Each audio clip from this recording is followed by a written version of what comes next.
kappareid tegin ka õunaäädikaga, et ma kasutan seda. Ja fermenteerimises selles suhtes on see nagu klassika, et karulaugu puhul tõesti pesed puhtaks ta, mudid ta soolaga ära, paned ta purki ja paned ta raskuse alla ja ootad, et see maht tekiks peale ja siis maitsed seda järjest. Et selles mõttes on see fermenteerimine selline, igalühel on mingid oma nipid, aga see baas on selline. Kas see on kinni? Tehke lahti, need on musta leedri rohelised kapparid, mis on siis sellised, jah. Need on need võililõied? Need on võililõied nupud, jah. Kuidas need musta leedri kapparid on? Nad on ära korjatud siis, kui on rohelised veel, ehk siis nad on toored. Kas nad on mürgised?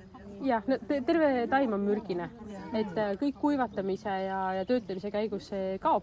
Aga siis nad on ka soolas olnud ja nad on valatud üle siis selle kuuma marinaadiga, nii et see mürgisus on tegelikult nüüd ammu juba lahkunud. Ka külmutamine. Õunaäädikas ja õli.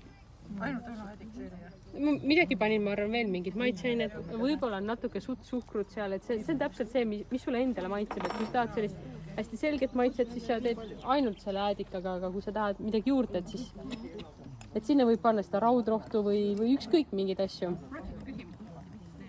Need on musta leedri rohelistest marjadest tehtud kapparid ja nendel on täitsa tunda seda leedri sihukest õie maitset.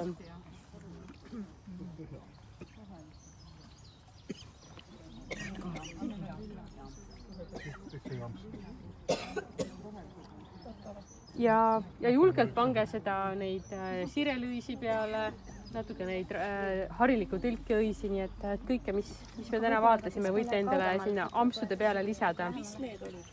Need on võililleõied, kinnised nupud. See on nõges. Jah, et see nõges on tehtud mingi 3 päeva tagasi. See on nõges.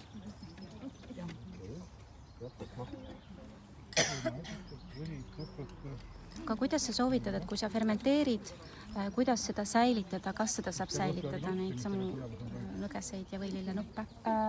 Ja, kui sul on nagu jahedam koht, sul on kelder või sul on selline külmkapp, kuhu sa saad neid panna, et siis nad säilivad päris pikalt, aga kui ei ole ja see fermentatsioon läheb selliseks, et sa tunned, et see maitse on juba paras, siis võib näiteks ära kuivatada nad, panna nad kui on kuivatisse näiteks, et siis nad on sellised krõbedad ja sa saad niimoodi neid süüa.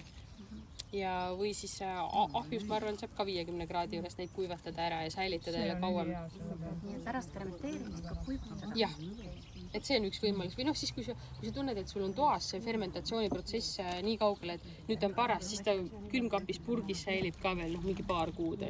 Aga ka mitte lõputult, et see on ikkagi elus toiming seal, et siis ta tahab jällegi mingit, et see protsess lõpetatakse ära, et kuivatamine näiteks lõpetab selle väga hästi ära.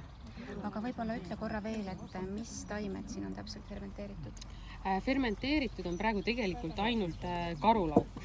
Et teised on ikkagi marinaadis ja seal on olnud leedrikapparitel on ka tegelikult olnud eelnev kerge fermentatsioon.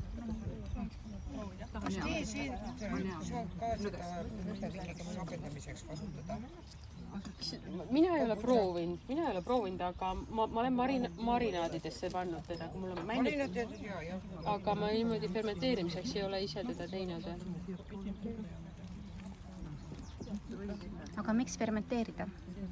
No, üks põhjus on lihtsalt tulevad täiesti teised maitsed välja, teised kvaliteedid toidult, ta säilib kauem ja muidugi see kasutegurid, mis annab su toidulauale ja need elemendid on ikkagi see, mis ta su kõhu mikrofloorale pakub, on ikkagi nii mõnusad.